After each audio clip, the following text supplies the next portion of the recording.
Inside the Magic, show number 428 for June 16th, 2013.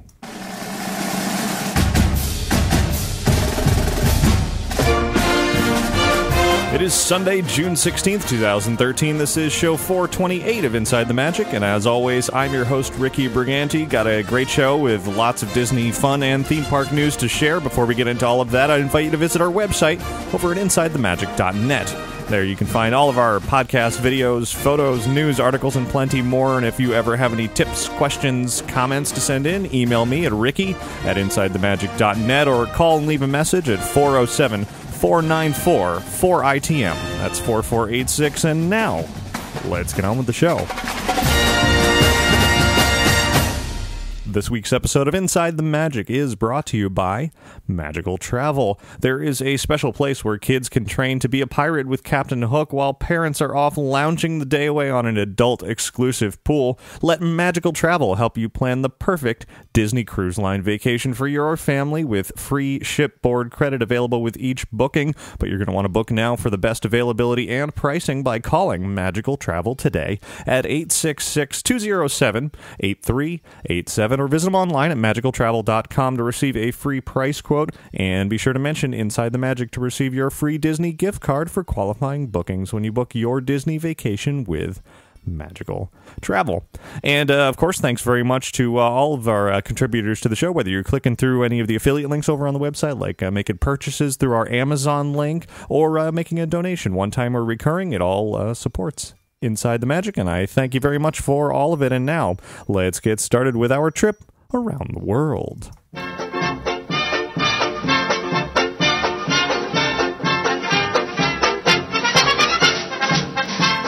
So, a lot of exciting news to cover this week. A lot from the world of movies, certainly, including an interview that I'll be sharing a bit later in the show, and plenty from the world of video games as well.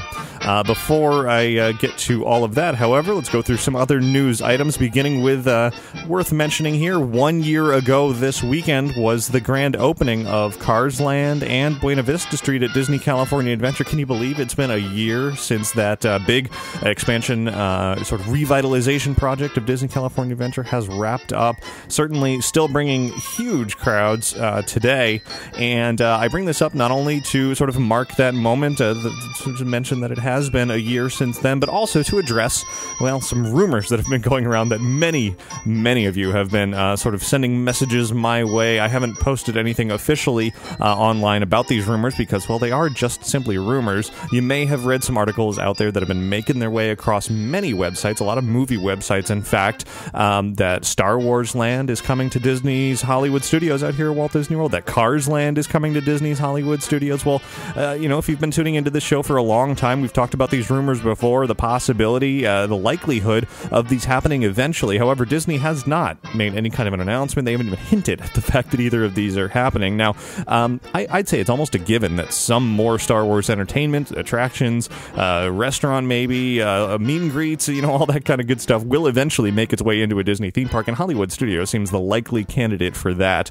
And Cars Land, there's certainly plenty of opposing rumors. Some say maybe just Radiator Springs Racers is coming to Hollywood Studios. Some say maybe it's just the street of Radiator Springs with the restaurants that's coming in. Maybe it's something completely different. We simply don't know at this point. So, certainly thanks to everybody who has asked me over the last few days, and there have been many of you, is this true? What's happening? What's going on? We just simply don't know at this point.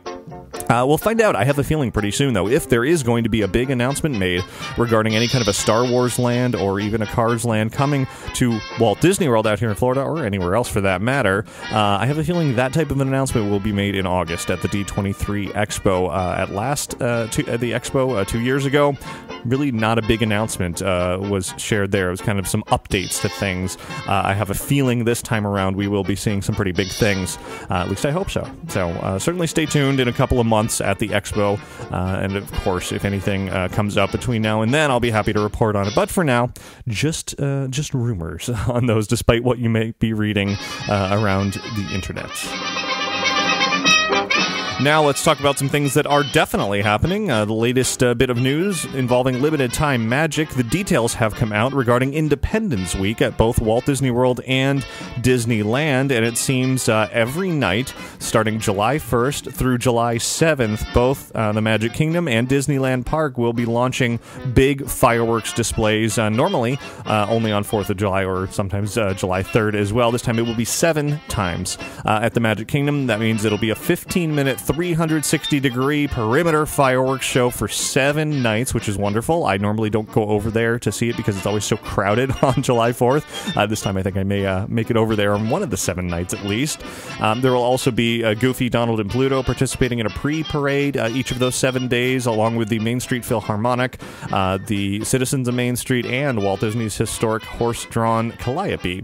And out at Disneyland, Mickey Mouse will be appearing in star-spangled patriotic attire. The glow with the show ears will be synchronized to the special Independence Week fireworks, and there will also be a patriotic pre-show to World of Color over at Disney California Adventure. Then on the 4th of July, only Independence Day, of course, at Epcot and Disney's Hollywood Studios, there will be additional 4th of July entertainment.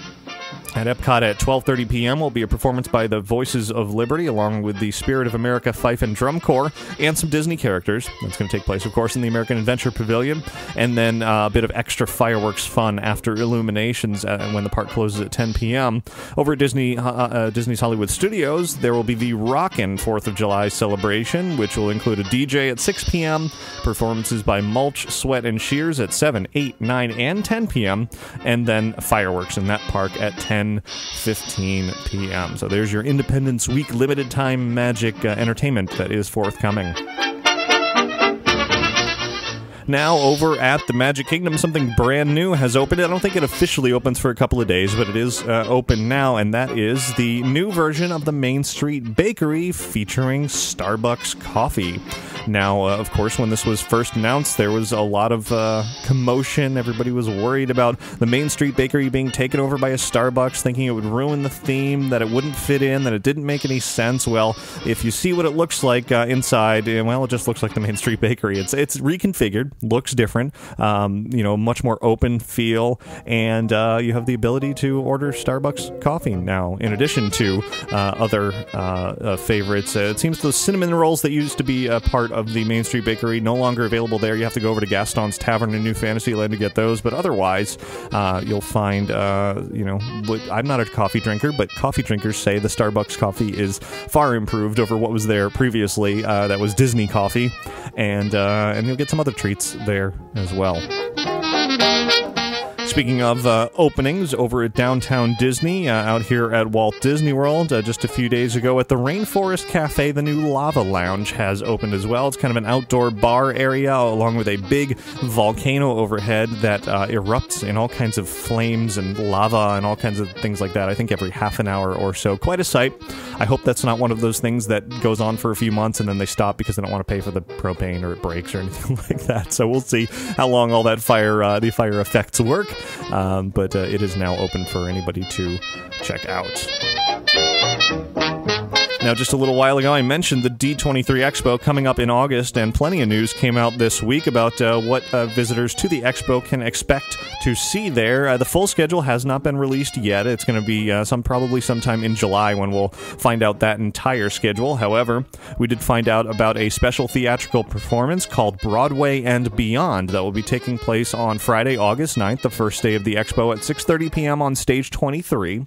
And that will include Broadway stars Heidi Blickenstaff from The Little Mermaid, Ashley Brown from Mary Poppins and Beauty and the Beast, Merle Dandridge from Tarzan and Aida, Josh Strickland from Tarzan, and Alton Fitzgerald White from The Lion King, along with Thomas Schumacher, president and producer of Disney Theatrical Productions. The group will be there to perform, to sing songs. So if you're a fan of Disney on Broadway, this will definitely be a must-see. Meanwhile, some additional entertainment has been released as part of the schedule for the Expo from Disney Channel, Disney XD, and Disney Junior, including a interesting tidbit about Marvel. There will be live performances and autograph signing with stars from a variety of shows across Disney Channel, Disney XD, and Disney Junior. It'll all kick off with Phineas and Ferb Mission Marvel, kind of a crossover between Phineas and Ferb and Marvel, which is a 1-hour special that's going to be on, I think, Disney Channel later in the year. It'll be a first opportunity not only to see that and meet with Phineas, Ferb, and Agent P, but also a chance to meet Spider-Man and Iron Man from 11:30 a.m. to 1 p.m. on the first day of the expo. This is going to be the first time, as far as I can tell, that Disney is going to offer a meet and greet with Marvel characters anywhere in the world. It's, it could be animated versions of them, maybe not the kind of characters you're thinking of from the big screen box office, blockbusters. It might be the more like you see Ultimate Spider-Man, sort of the animated, 2D version that appears on Disney XD, but they'll be there. So that should definitely be one of those milestone moments since Disney purchased Marvel a few years ago. Speaking of meet and greets, but coming out here to Orlando, to Universal Orlando, actually, over in the new Simpsons Springfield area this week, Krusty the Clown started meeting and greeting with theme park guests there. Sideshow Bob will be joining him soon, though he hasn't made an appearance quite yet, but you can look forward to that. I think Krusty, of course, Krusty looks a bit like Homer Simpson, so not a hugely different. It's kind of a, Homer Simpson with extra hair and different colors, but certainly Sideshow Bob will be fun to see. I'm looking forward to that. If you want to see some pretty amusing video that I put together of Krusty the Clown, head on over to our YouTube channel or on InsideTheMagic.net. Now, let's turn our attention, while we are stepping away from Disney here for a few minutes, to Busch Gardens, Tampa, where this week they announced their newest thrill ride that'll be coming in spring 2014. It's called Falcon's Fury, and this sounds like it's going to be one scary ride. It's going to be a drop tower like no other. In fact, it'll be the tallest freestanding drop tower in North America. It will take riders 335 feet straight up in the air. Then, and here's the scary part, it's going to turn them facing the ground, straight down. It's going to have a 90-degree turn, and then once you're facing straight down, you're going to drop. And it should be quite a view as you go sort of free-falling up to 60 miles per hour straight to the ground. I will have to give that a shot at least once, and then maybe never again. I don't know. We'll see. It is replacing the Sandstorm ride in that park. Also, some news from Busch Gardens, Tampa this week. HOWLO-SCREAM 2013. We're getting a bit of a teaser as to what's going to be coming for the Halloween season in that park this year. Of course, it's still several months away, but summertime is when they begin to tease out information. And they have teased a tagline that says, "Once every century, on precisely the 13th year, evil comes out to play." In addition to that, they have something called the 13, which we're not sure what the 13 are, who they are, what they are. It's all on a teaser website where you can already buy tickets for HOWLO-SCREAM. The dates have also been revealed for the event, as beginning on September 27th, which is a week after Halloween Horror Nights begins at Universal Orlando this year. There is no freaky preview weekend this year, which is a change. So it's really going to begin. The first night you can possibly go to HOWLO-SCREAM Busch Gardens Tampa is September 27th, and then it'll be continuing on select nights through October 26th. Continuing with some fun non-Disney news here, but going way overseas now to Universal Studios Japan, where it was announced recently a new interactive experience coming this summer based on the Resident Evil video game series. It's a summertime-only attraction that they're calling Biohazard the Real. Of course, overseas, Biohazard is the name of the Resident Evil video game series, and in this attraction, which is following up on their Halloween Horror Nights last year, where they had a Resident Evil-themed area, now you're going to be able to actually take control of guns, military and police style guns, of course safe ones, not real ones, but they're going to feel real, and you will shoot at the creatures, zombies and lickers, and even Tyrant, a character from the series, who will be nearly 7 feet tall. You'll have to reload, conserve your bullets in order to survive. The whole experience is going to last about 5 to 10 minutes, and it will be opening next month on July. That's pretty exciting. I would love to do that. I hope they would bring something like that out here. Unfortunately, it's all the way over in Japan, but that sounds pretty neat. One more Universal tidbit here, back out here to Florida, actually. This week, I received an urgent communique received via FedEx here to Inside the Magic headquarters, delivered directly from Nest personnel in a confidential marked envelope. It, once opened, contained some vital information for me to prepare for battle as the evil Decepticons invade Orlando. It was a direct, personalized transmission from Autobot leader Optimus Prime. Now, the note that arrived along with some photos and a USB drive was marked confidential. It was marked for my eyes only, but I thought it would be important that I share this message with you now, freedom fighters. Ricky, heed this warning. The Decepticons have arrived in Orlando. They are after the Allspark, which is secured in the Nest facility at Universal Orlando. If they retrieve this power source, they will decimate the planet and destroy the human race. We need your help to stop the Decepticons. Time is running out. The fate of humanity rests in your hands. See you in Orlando, freedom fighter. Prime out.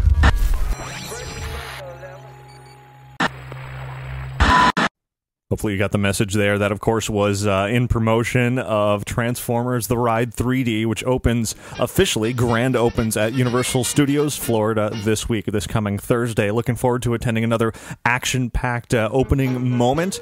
From what I understand, Optimus will be there along with Bumblebee and some other special guests, probably pretty similar to what happened in Universal Studios Hollywood a little over a year ago, which was a very exciting grand opening for an attraction. So really looking forward to seeing what they have in store for us. Of course, the ride is already open now in technical rehearsals, pretty much soft opening every day, but after Thursday it will be officially open. Now, here's some news that comes from another non-Disney theme park, but it does relate to Disney because it is Star Wars news. And after traveling more than 2,800 miles from New York City's Times Square, the world's largest Lego model has arrived and is now on display at Legoland, California. It is a life-size Lego Star Wars X-Wing Starfighter. It'll be on display there for the rest of 2013. It arrived in style with plenty of stormtroopers and rebel pilots, and the impressively large sculpture weighs more than 45,000 pounds and was created from 5 million Lego bricks. So if you're going to be at Legoland, California anytime soon, you can certainly check that one out. Looks pretty cool. Now let's turn to the world of movies, where over on InsideTheMagic.net this week I posted a couple of Blu-ray reviews, including Atlantis: The Lost Empire, which is the first time I've watched that movie in a number of years, probably even since it came out. I saw it in theaters, loved it then, sat down and watched the whole thing the other night, really enjoyed this movie. This is one of those sort of underrated Disney films that gets looked past a lot, so I would definitely recommend going and picking up the Atlantis Blu-ray. You can read more of my thoughts over on the website, along with the Blu-ray release of Oz the Great and Powerful, which has been oddly released. There's actually two different ones. You can either buy the Blu-ray 3D or you can buy the 2D version. You can't buy them together. That's something new that a lot of people are not necessarily thrilled with, so read some more thoughts on that release as well over on the website. And speaking of Blu-ray releases, some details have come out about The Little Mermaid coming to Blu-ray on October 1st. Once again, Disney has confirmed that there will be the 3D converted version of The Little Mermaid available when that Blu-ray comes out, even though the 3D version did not make it to theaters. In addition, one of the bonus features will be a special music video of the song Part of Your World, performed by Carly Rae Jepsen. That's right, the Call Me Maybe girl. So, yeah, you can, I guess, look forward to that when it comes out in October. And in the world of short films, in France's Annecy Film Festival this week was the debut of the new black and white hand-drawn Mickey Mouse short called Get a Horse. It's the only time it's been screened so far. It's gotten a lot of great reviews. It features the voice of Walt Disney doing Mickey Mouse, but it is a new short. It's kind of confusing how that works. I look forward to seeing it hopefully at the D23 Expo. Maybe they'll release it online. I don't know. It hasn't been clear as to exactly where they're going to screen it, but They definitely sort of went through the history of short films, and it's interesting that this is a new hand-drawn black and white Mickey Mouse short. Certainly one of those moments in Disney history that I can't wait to see. Now, this week, here's a lot of sort of updates on upcoming Disney movies. The Walt Disney Studios announced a number of release schedule updates, so here's some information for all of that. Saving Mr. Banks, which is the story of how Disney's classic Mary Poppins made it to the screen and the relationship Disney had with author P.L. Travers. That's actually going to open now on December 13th in limited cities and screenings, and then the wide release is going to be December 20th of this year, so you can look for that in December of this year. The new Muppets movie, the Muppets sequel, which has gone through a couple of titles, has now been retitled once again, and this is going to be the final title according to Walt Disney Studios. It's called Muppets Most Wanted, and that is going to be released in March 21st of 2014, starring Ricky Gervais, Ty Burrell, and Tina Fey, and they'll be the Muppets will be going on a global tour where they become entangled in an international crime caper. Then, here's a particularly interesting announcement. Of course, Disney Toon Studios is coming out with Planes pretty soon, which originally was going to be direct-to-video, then decided they were going to put it in theaters. Hasn't come out yet, but they've already announced a sequel. It's going to be Planes, Fire, and Rescue. That's going to be coming out in 3D July 18th of next year, 2014. So even though Planes hasn't come out, there's already going to be a sequel. Then there's Alexander and the Terrible, Horrible, No Good, Very Bad Day. That's going to be coming out October 10th of 2014, starring Jennifer Garner and Steve Carell. And Jim Henson Company is producing that along with 21 Laps. And that is based on the award-winning children's book by Judith Diorst. And the movie Tomorrowland, which we've talked about here and there, has been moved up a little bit. That film is going to be coming out December 12th of 2014, being directed by Brad Bird, and written and produced by Bird, as well as Damon Lindelof, starring George Clooney. Into the Woods, another film we've talked about recently, a musical for Disney that is now dated. It's going to be coming out on Christmas Day of 2014 with Rob Marshall directing. And then a couple of untitled Marvel films have been announced. The dates are going to be May 6th of 2016 and May 5th of 2017. So way out there. They haven't said what those are going to be yet, but those are on the horizon as well. Now, in promotion of the upcoming film The Lone Ranger, some life-size statues of the Lone Ranger and Tonto on horseback are traveling around the United States. They began in New York. They're actually here in Orlando at Downtown Disney this weekend. Then they're moving on to Miami, Atlanta, St. Louis, New Orleans, Denver, Salt Lake City, San Francisco, Hollywood, and Burbank. And I have a feeling they may end up, at Disneyland or possibly D23 Expo or Comic-Con. I don't know. We'll see.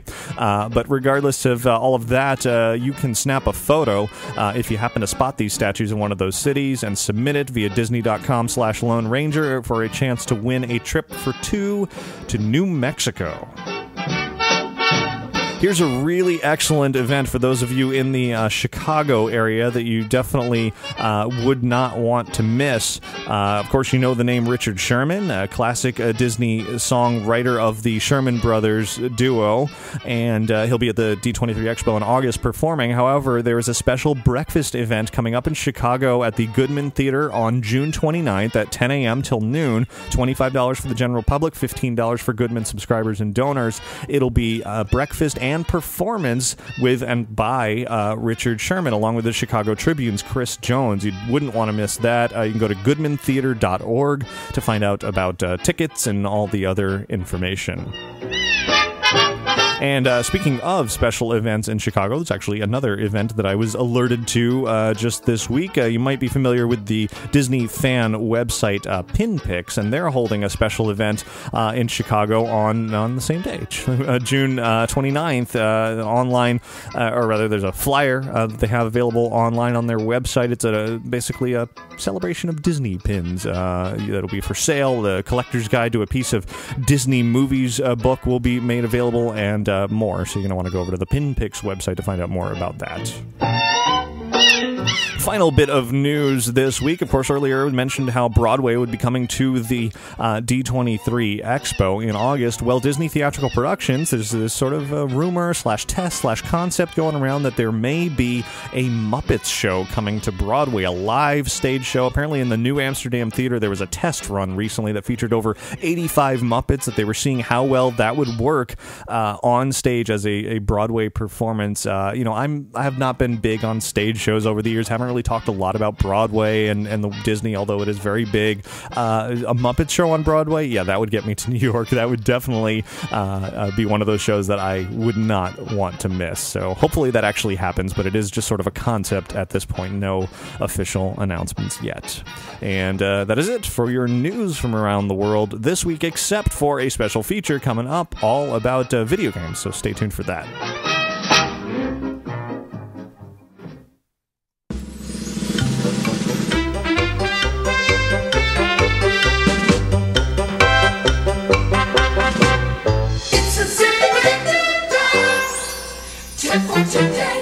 And this week's tip comes in from TJ, very important as the summer months show up here, and it is most definitely the rainy season. Well, TJ writes, ignore the forecast when it says it's going to rain in Orlando. At Walt Disney World, Florida is famous for its 15-minute rainstorms, so when the forecast shows thunderstorms, rarely does it mean that the entire day will be a washout. There have been times when we've gone inside to see a show, and when we came out, the ground was soaked, yet there wasn't a cloud in the sky. That's how fast they come and go. TJ, really excellent tip. It has been raining for the past week, maybe even a week and a half, every single day, like clockwork, around 2, 3, 4 p.m. in the afternoon, and sometimes it rains for an hour, sometimes 2 hours, sometimes just 5, 10 minutes. So yeah, it's true. Pretty much every day for the next few months, while it is hurricane season and the rainy season and summer and it's hot out, it's going to rain. It's almost guaranteed every day. Don't let it put a damper on your summer trip out here. Don't plan your whole day around the rain. Just kind of deal with it as it comes. And you know what? A lot of the time the rain will scare away the crowds and you can get on rides that much faster. So there's your tip for today. Everybody else, email your tips into tips@insidethemagic.net.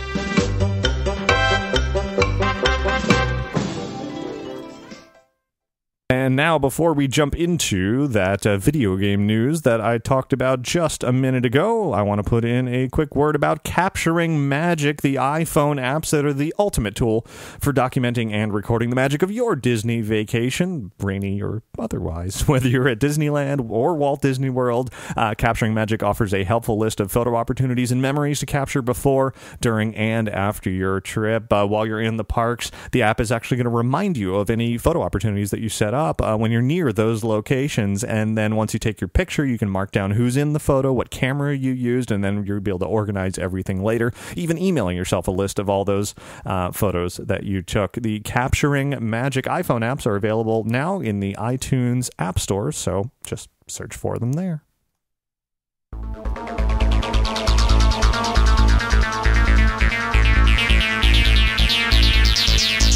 Now, this week in Los Angeles was a big event that we've never actually covered here on Inside the Magic before, so I thought we'd reach out and extend our reach even further this year. Of course, I'm talking about the Electronic Entertainment Expo, better known as E3, essentially a 4-day geek fest of all things video games. Now, I wasn't there personally as much as I would have loved to have gone. I'm out here in Florida. However, we do have Josh and Jeremiah Dawes out there in California, and they were there to cover it for us, and Disney had a big presence at this year's E3. Certainly plenty of excitement to share here, and I'm going to run through the details along with the some interviews and that kind of thing as we go through all of the exciting video game news that came out in the world of Disney, starting of course with Disney Infinity.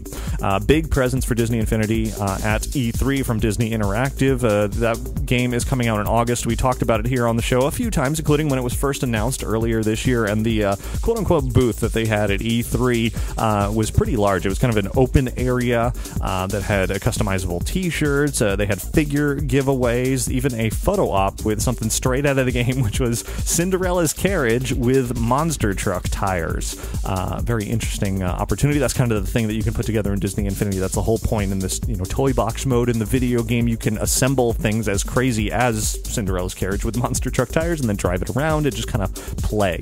That's the whole point. And from what I understand, that same photo op is going to be available at San Diego Comic-Con, and I wouldn't be surprised if it also moved on to the D23 Expo in August. Of course, there was plenty of opportunities to get hands-on with Disney Infinity, including demos, and they were showing off the newest announcement for Disney Infinity. That will be one of the launch play sets, which is for the Lone Ranger. Some additional details that came out about this game. Here's one for tying into the theme parks. It was confirmed that there will be some sort of tie-in between Disney Infinity and the Disney theme parks. Maybe you'll be able to unlock certain features by going to the parks and buying an exclusive disc there, bringing it home and putting it with the game. They weren't real specific as to what would be happening, but you can imagine, let's say, visiting the Haunted Mansion in a park, and outside they're selling the Disney Infinity disc for the Haunted Mansion. You buy it there, you take it home, and that unlocks the building that you can then put into your world in the toy box in the game and then play with, which sounds pretty cool.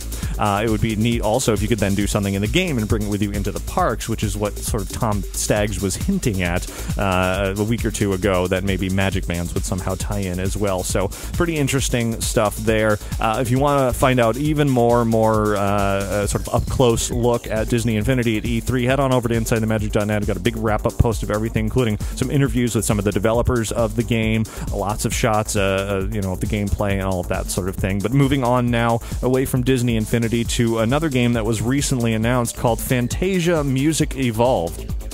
This is a video game, of course. The name is borrowed from the set of two films from Disney, Fantasia, the original music-based film from decades ago. Well, Harmonix and Disney Interactive have joined together to create this new game, and they were demoing it for the very first time at E3. The demo that they featured was of Queen's Bohemian Rhapsody being the song, and the game is not so much a dancing game. You don't really, it's not like Dance Dance Revolution or any of those, Just Dance or whatever those games are called.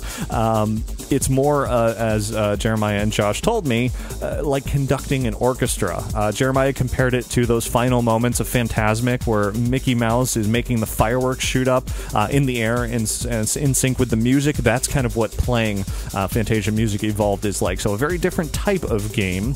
You can see the full demo featuring Queen's Bohemian Rhapsody and a little bit more over on our website, on our YouTube channel as well, to really get a feel for what Fantasia Music Evolved is like. Now, this week was a big announcement that got a lot of attention from Square Enix, that there is indeed going to finally be a Kingdom Hearts 3. This was really big news for E3 this year. It is still in development, so not really too many details have been announced, really no details at all, although there was a very popular teaser video that was released kind of showing the history of the Kingdom Hearts series, and then just a little bit of footage showing what Sora looks like in today's fully rendered high-definition version, battling some of the Heartless. So that game is going to be coming out later, much later. It's definitely not available now, but it is going to be coming out for the Xbox One and the PlayStation 4. So we'll have to wait a while before we see too much about Kingdom Hearts 3, but if you want to watch that teaser video, definitely head on over to our website or on the YouTube channel. Another game that people are really looking forward to is Castle of Illusion, starring Mickey Mouse from Sega. It's a new platformer that is based on and inspired by the original Sega Genesis game. Now, at E3, Jeremiah and Josh had a chance to speak with Sega's producer of Castle of Illusion, and I want to bring that conversation to you right now. My name is Omar Woodley. I'm the producer on Castle of Illusion. Awesome. So Castle of Illusion, that was a classic Sega classic game. Genesis Disney game, Sega Disney game back in 1990 was the original release. Okay. And we actually started talking to Disney about 2 years ago and looking for collaboration projects. So naturally we went back to our catalog and identified, Castle of Illusion as being one of the best reviewed and renowned and beloved titles that we've ever collaborated with. So we decided to greenlight it and proceed to reimagine the game. And we actually met up with Yumiko Yamamoto-san, the original creator of the Genesis game. And she gave us a lot of direction, a lot of influence on what she wanted to do, what her vision would be if we were to remake the game. So it's not just It's not a port, it's not an HD remaster, it's actually a completely redesigned, reimagined game. And our goal for this project was to innovate, reimagine, and to bring the game to development with modern technology, high fidelity visuals, and new special effects, and really innovate the gameplay and make it dynamic for the new generation of players. How would this compare to, say, Epic Mickey? We are a 3D platformer, so we are definitely a hardcore platformer, and our target audience was the core and retro gamer, us, our age group, and I think we really achieved that in the development of this game. Awesome. And are all the levels exactly the same as they were? So we're not giving out too much detail, but we did reimagine each level, and they are all represented in the game. Okay. And additional levels too, or no comment on that. Gotcha. So there you go, just a quick conversation with the producer of Castle of Illusion starring Mickey Mouse for Sega. Interesting to note there that it is not an HD remake of the original game, but instead a reimagining, as they like to call it. Of course, we've been talking recently about another game that I'm sure they're getting comparisons all the time to, which is DuckTales Remastered, which was shown off by Capcom at E3 as well. No real new information about that game. We of course, talked to the producer of that game a few weeks ago here on the show. But that one is kind of an HD remake of the original, the classic Nintendo game. So definitely a different sort of game between Castle of Illusion and DuckTales Remastered. But I'm most definitely looking forward to both of them coming out this summer. Castle of Illusion is going to be coming out for Xbox 360, PlayStation 3, and Windows PC. Now, another huge announcement that came out of nowhere at E3, which is another very short teaser video. This one from Electronic Arts. It was during their press presentation on Monday. Star Wars Battlefront. Nobody saw this coming. You couldn't even tell what you were looking at first during the teaser, and then all of a sudden you saw a big AT-AT foot in the middle of Hoth coming down, and it became very obvious that that is one of the games that they are working on now that they have the Star Wars license from Disney. No further information was available during the show. Again, it is something that is just completely in development.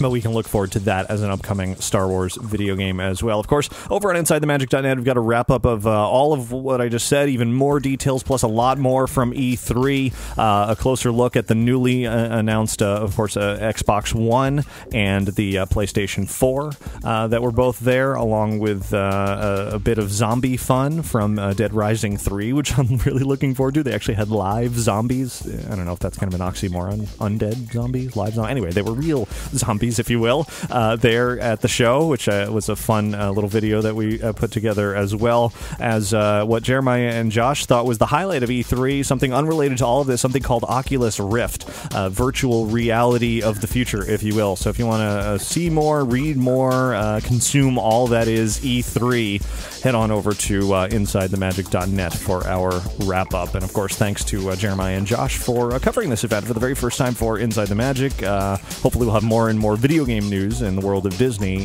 in the future.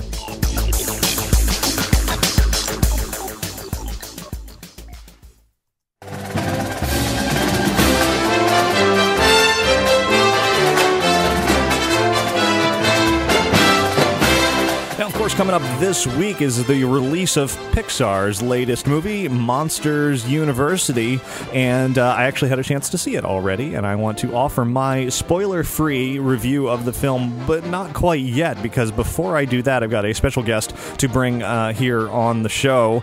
This guest is a Pixar employee who has been working in the field of lighting at Pixar for a number of years now. She worked on Ratatouille, on the Presto short, which I love. She worked on Up, Toy Story 3, and of course now once again on Monsters University. This interview, I actually conducted this before I saw the movie. Of course, no spoilers to be found throughout, but it is sort of a good insight as to what it's like to work for Pixar, maybe how you get a job there, and so on and so forth. So now I welcome to the show Kathleen Cosby.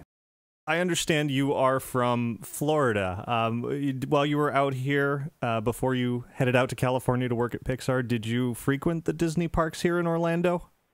I did. I actually grew up going to Disney World, and we would go, the funny thing is we would almost always go when there was a hurricane, because I grew up in Key West, And so my dad's goal was to get us as far away from the storm as he could, which usually meant Disney World. So some of my very, very earliest memories are very happy ones from Disney World. Yeah, it surprisingly is a great time to go there. I went during a tropical storm once, and there was just nobody anywhere, so you could just walk right onto everything. Yes, exactly.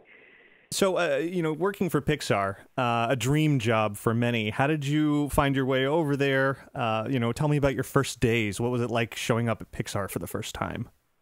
Oh, wow.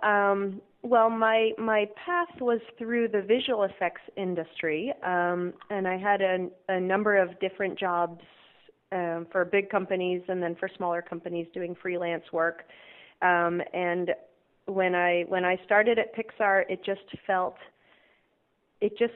like such a welcoming place and such an open place where it seemed the employees were and are treated with the greatest respect and admiration by the bosses, basically. And I think we're trusted with a lot of information about the company, and we are thanked generously in many ways, big and small, for the work we do, and I really appreciate that. I think that they're very grateful for us here, and they let us know it, and that's great.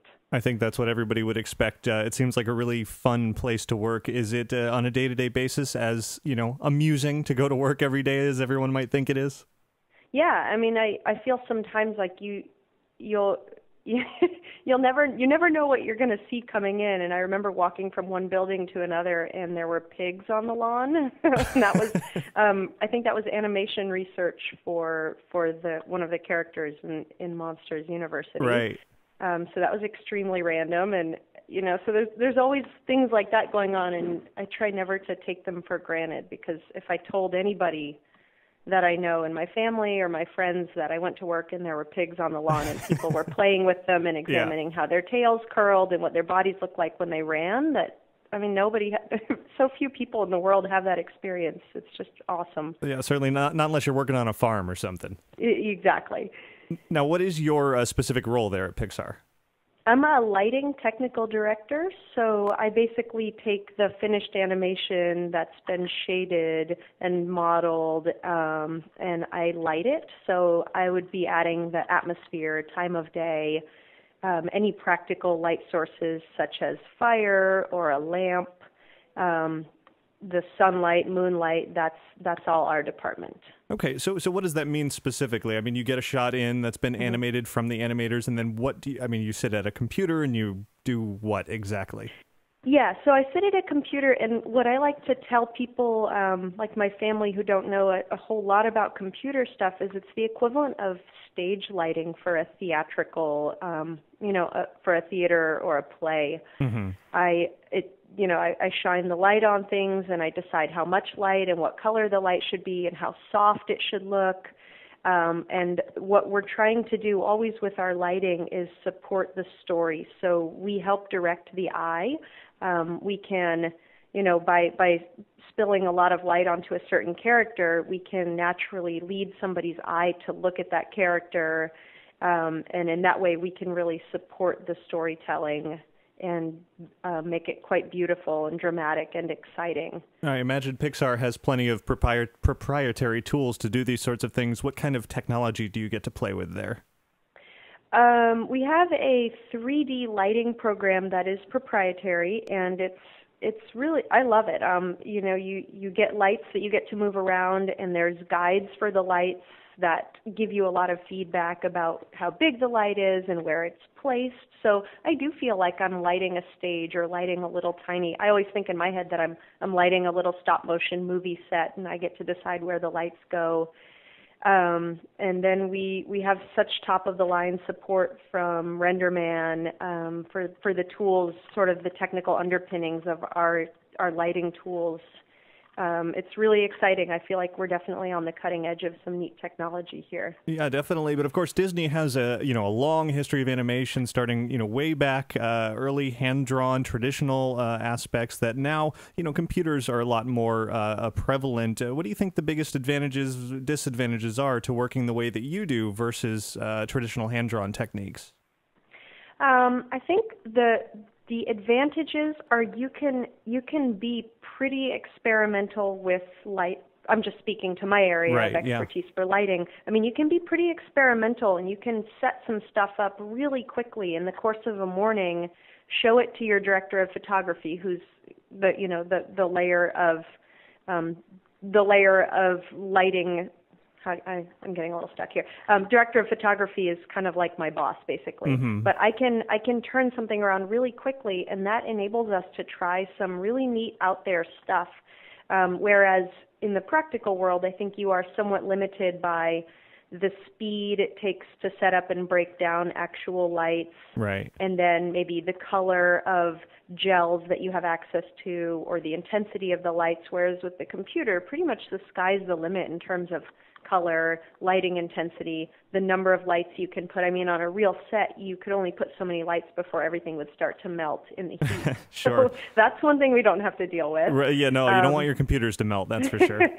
But, thinking of something like Who Framed Roger Rabbit, for example, they did some pretty advanced sort of, it was hand-drawn, but they still shaded everything, working with ILM, of course, to add some sort of visual effects to it. That seemed to be sort of the blending into the next generation of what you're working with now.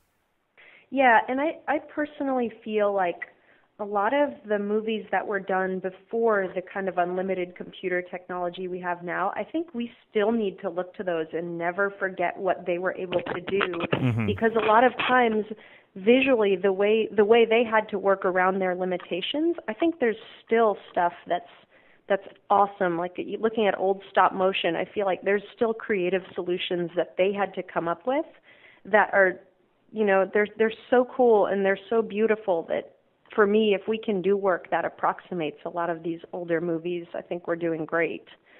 Yeah, definitely. Now, let's take a step back here a little bit. Of course, we're talking about Monsters University coming out, and it's been a while since the original Monsters, Inc. Came out. What's the sort of feeling on the team? What has it been like to sort of revisit this world in this prequel? Well, I think there's a lot of respect given to the original film. I've sat in some reviews where we're using a set that sort of foreshadows something that's going to happen on Monsters University, but it's actually foreshadowing something that happens on Monsters, Inc. So right. That's told later in time. And I mean, it's amazing that people talk about how the colors on the original film affected them, and the way the lighting is sort of the way the lighting was very light and had a few different colors in it in some key moments, that we really want to pull that and use that on Monsters University, because the feeling it evoked was so important and so special. And I think that it's really fun to have these characters to play with again. And I don't know, I didn't work on the original film, but I definitely saw it, and it just feels neat. It feels like you're getting let into their world again for a little while, and you get to hang out with them. And yeah, well, who doesn't want to do that? Now, I remember the original came out, there was a lot of talk of sort of, Sully's hair being groundbreaking in the way that was simulated. How much further has technology advanced since the days of the original Monsters, Inc.? Oh, you can't even measure it, but it's I think hair is one of those things that's always presenting new challenges, and getting to see the technical people here as they've developed, because I worked for Pixar University for a while, so I got to attend a lot of lectures where the original crew who developed the hair technology and shaded it and simmed it, getting to hear them talk, it's so neat, but they push themselves really hard to progress constantly. So, looking at Sully now, I think it's fascinating that if you sat down and you talked to some of those men and women who created the current hair, that there's probably 100 things that they would still do to make it better. And that's just, it's what I love being around here, is that there's constantly this visual exploration, looking at something and saying, well, how does it bounce, or how does it reflect light? What is it, what is it made of? How would it move? That's always going on. It's never, it seems like we never rest and say, okay, this is good enough. While you're working on it, you mentioned sort of these foreshadowing moments, since this is a prequel into Monsters, Inc. Do you also have the opportunity to sort of insert your own take on things, inject your own, maybe sense of humor or Easter eggs, that kind of thing? Lighting department, we're getting a lot of that once it's been done, but there's definitely creative leeway in our department. You do something called master lighting, where you might take a series of similar shots and you get to set up the lighting for them. And so in my department, that is literally our moment to shine, pun intended, where we get to choose colors for the lights, and we get to think about what this feeling would be and what we're trying to evoke and what we're trying to contribute. So we are not so much the physical objects that people like to look for, that we've all come to expect in Pixar films, but we're more, we definitely get to add things in. I had a shot I worked on where, am I allowed to say this, where Mike is looking into a lake? It's okay. Well, it's just kind of a little bit of a spoiler for the... Maybe I'll just generalize. I had a shot where I got to design a reflection from scratch. Mm-hmm. Yeah. Is that okay? And that's something that that was left up to me to set up the technology for it and decide what it would look like. And so for me, when I watch that, I'll always see those shots and I'll know this is something that I got to do and this is my part. So it isn't so much something that's listed as a goodie or an Easter egg, but it's so much fun for us in lighting to know that those are our touches and they're there. Yeah, no, that's great. Now, of course, before talking to you, I asked our audience, what do you want to know about the world of Pixar? And overwhelmingly, everybody says, how do I get to work there? So what's your advice for anybody who's interested in ultimately getting a job at Pixar?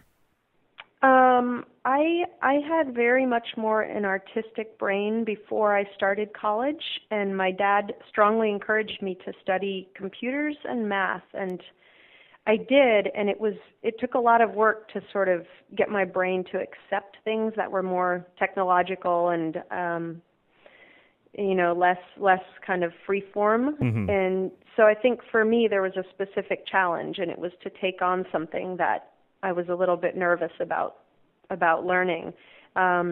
So I would say don't be afraid of doing the hard work to acquire some knowledge. Mm-hmm. Whether it's, for some people they're very comfortable in a mathematical scientific world, but maybe the art is where they would stand to learn. And so I would say just really try and dive in and learn as much as you can. And I imagine also devoting yourself to your craft and be willing to put in some long hours. Yeah, I mean, I think that's definitely something that's a part of the job. Is you want it to look beautiful, and I think one thing everyone here has in common is we'll put in everything it takes to get something looking like it deserves to be in the world that Pixar is famous for. So don't be afraid of hard work, but also don't be afraid to take on something, whether it's math or science or art.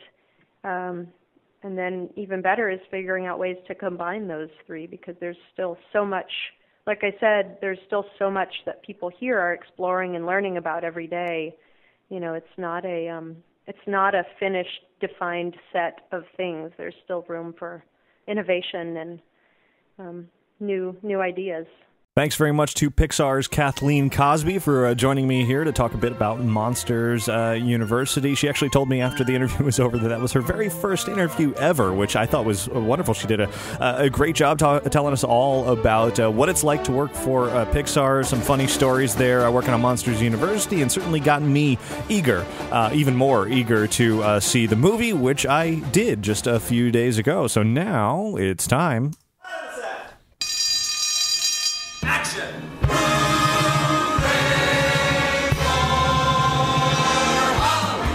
Inside the Magic is proud to welcome you to the Great Movie Review.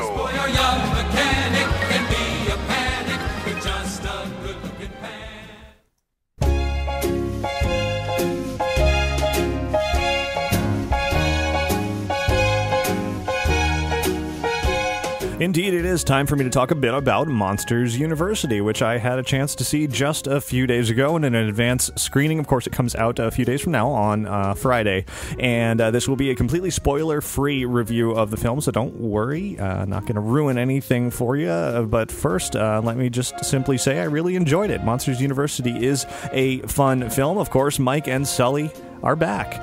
The film is a prequel to Monsters, Inc., which was a number of years ago. It's been quite a while since we sort of revisited the world of Monstropolis, and Mike and Sully were kind of stepping back in time with them now. This is a prequel, not only really showing us how they met and how they became friends, but much, much more. It is a fun story, above all. A lot of Pixar movies have the really emotional ties. Some will even make you cry. You're not going to really find that so much in Monsters University. It really is just simply a film, a fun movie about how these best buddies became friends over the course of their college careers, in working on mastering that elite scaring curriculum. It fortunately does not follow sort of all those tired old cliches of college movies. Instead, we're really introduced to a young Mike Wazowski, eager to go to college, establishing why Monsters, Inc. scarers are so highly revered.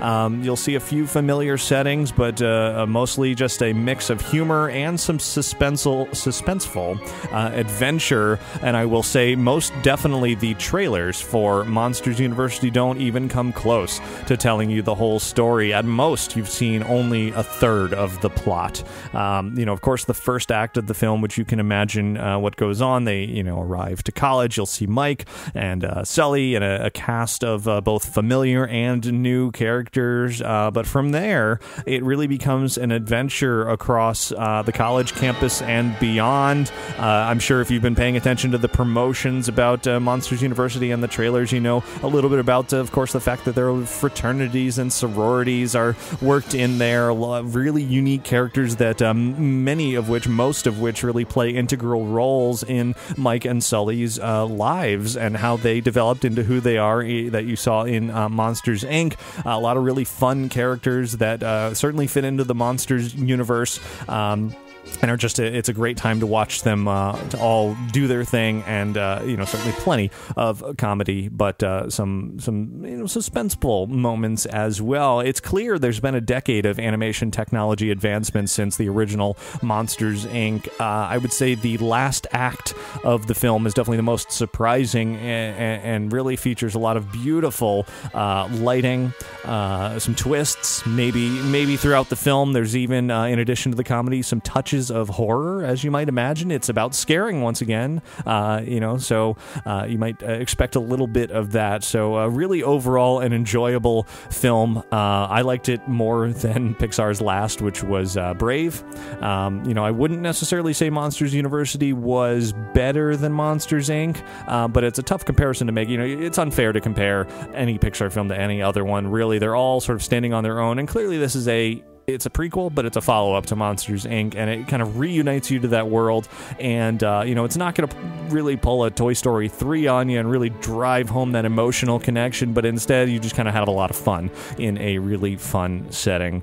Now, accompanying Monsters University, of course, preceding it, is the new Pixar short, The Blue Umbrella, which I saw as well. It is easily the most visually stunning Pixar short to date. It is absolutely photorealistic to the point when it first started, I actually thought I was looking at live action, and then I realized, oh, this is the Pixar short. That was really, really impressive. Looks amazing in 3D. Monsters University, you don't necessarily have to see it in 3D. It helps in parts, but not really necessary. But for The Blue Umbrella, the 3D is phenomenal because, well, of course, it's about umbrellas, so it's raining. And any time when there's particles in the air, water, snow, dust, anything like that, that's when 3D really starts to shine, because you get all that extra depth and things floating there in the space, the 3D space, so that it looks really fantastic there. Now, with that said, the story of The Blue Umbrella, it's all right. It's, kind of similar, as you might gather from seeing the clips they've released already, or the images, kind of similar to Paperman, Disney's recent short as well, but that doesn't really matter. This is really about the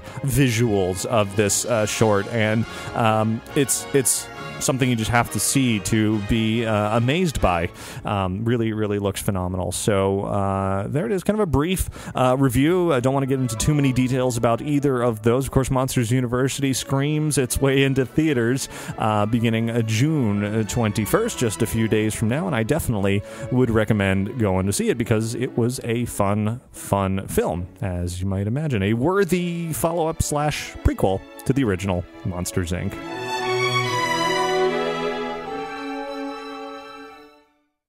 Hey, Ricky. Hi, Ricky. Hi, Ricky. Hey, Ricky. Hi, Ricky. Hi, Ricky. Hey, Ricky. Ricky, this is amazing. Ladies and gentlemen, boys and girls. Inside the Magic listener feedback.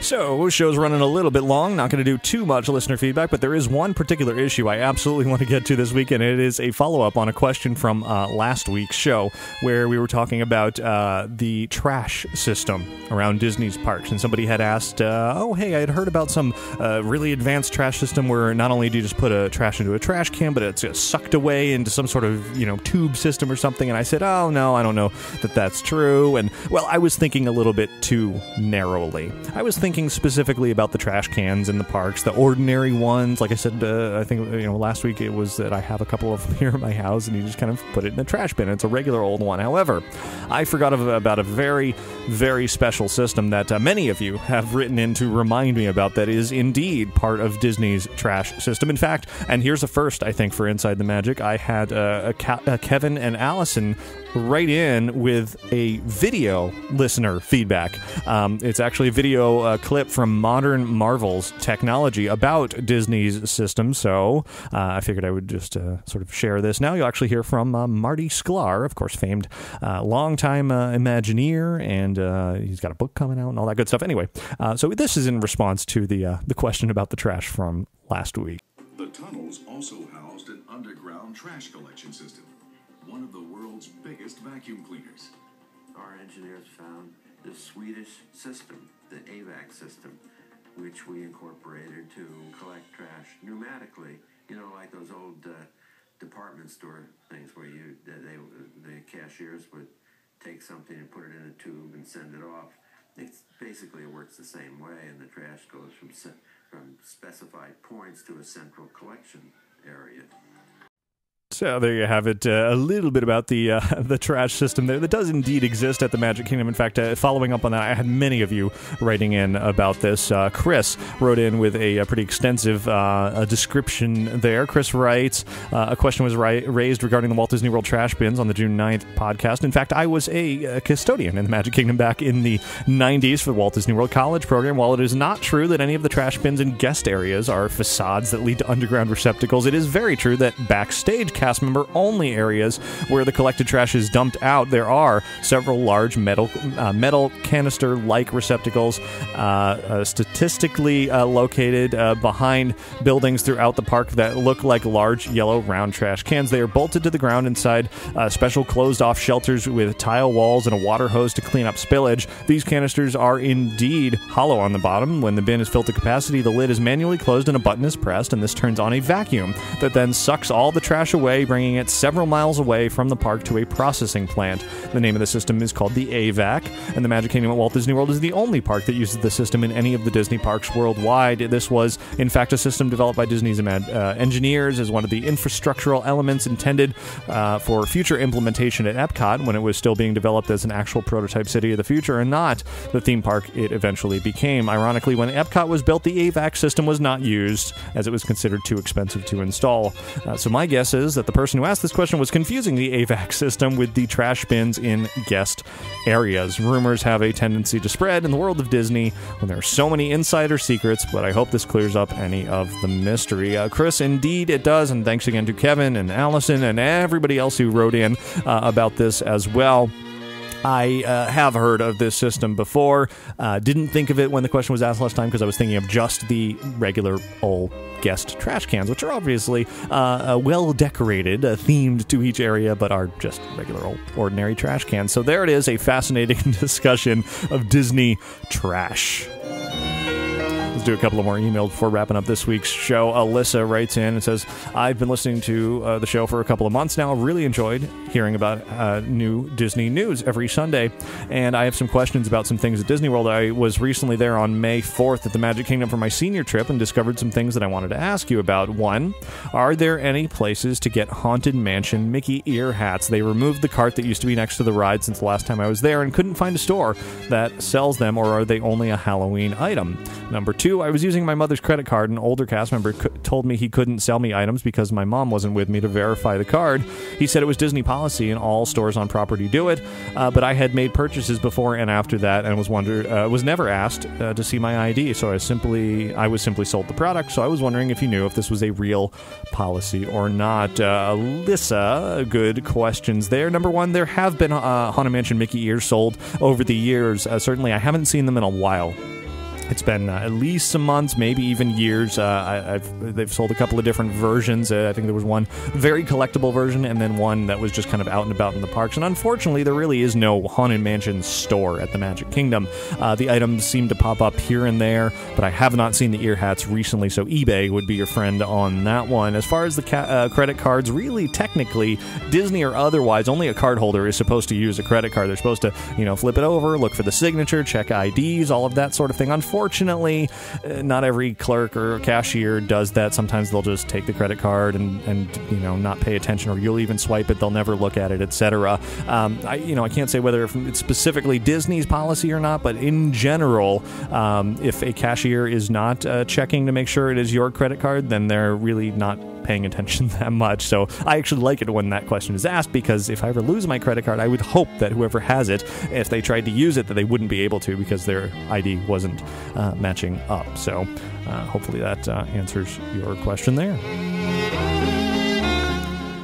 Next email comes in from William, who writes, Hey, Ricky, love the show. I was listening to the Red Hot Chili Peppers the other day, and it got me thinking about the awesome time when the Rockin' campaign happened at Disneyland for Space Mountain and California Screamin'. Why was that campaign so short? Will it ever make a reappearance? Is there any chance that instead of Red Hot Chili Peppers doing music, they remix some new singles off Daft Punk's new album, Random Access Memories, for a new version for the summer? Or am I just wishful thinking there? William, unfortunately, I think you are wishful thinking. The rockin' versions of those attractions were not received very well. You may have enjoyed it. Fans of the Red Hot Chili Peppers may have enjoyed it, but the general consensus when that happened was that it was not such a great idea. I don't foresee them doing that again anytime soon. I know the sign out in front of Space Mountain, when they kind of redid Space Mountain at Disneyland, had the ability to change the way it looks, particularly at night, and how it's lit up to include that rockin' sort of version and the words. There is music, and it's great music. I love the score to the newest version of Space Mountain out there, but I don't think that the rockin' variation of the attraction is going to be coming back anytime soon. Unfortunately for you, fortunately for those who don't really like it or didn't like it. So. And we'll go ahead and wrap things up there. That'll do it for listener feedback this week.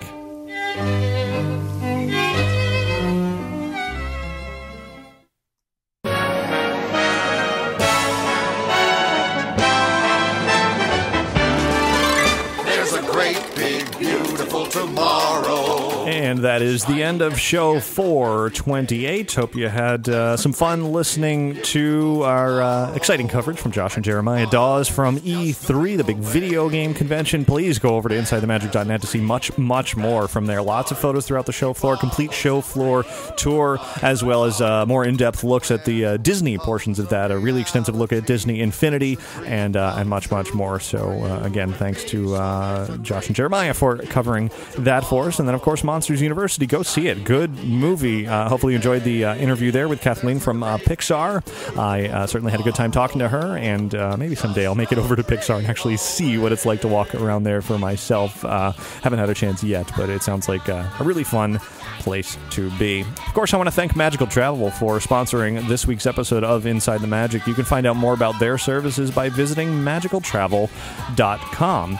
And, of course, check out the Capturing Magic iPhone app. Search for Capturing Magic in the iTunes Store. Whether you're going to Disneyland or Walt Disney World, great way to organize those magical moments that you want to take pictures of while you are in the parks. And, I haven't mentioned this recently, but please do visit us over at lanyardlab.com. That's my own business that I run throughout the week when I'm not doing Inside the Magic. You can see all the different styles and custom lanyard options that we have available, and even request a price quote to receive a free digital preview of your lanyard design. Again, that's lanyardlab.com. And, of course, between episodes of this show, visit InsideTheMagic.net. It is your source for Disney and theme park news, each week's show listings, show notes, rather, including links and background music listings. In addition to the podcast, of course, you'll find plenty of videos, photos, news, articles, and all that good stuff. Links to follow us on Twitter and Facebook and on YouTube. Always posting really exciting videos over on our YouTube channel at youtube.com/InsideTheMagic, so be sure to subscribe there and everywhere that you can to keep up with all the latest Disney and theme park fun, again, between episodes of this show. So, as usual, thanks very much to all of you for listening and for watching each and every week. Lots to look forward to this week. Transformers opening and a bit more excitement from Universal and beyond. So, stay tuned and have a magical week. Bye. There's a great big beautiful tomorrow, just a dream of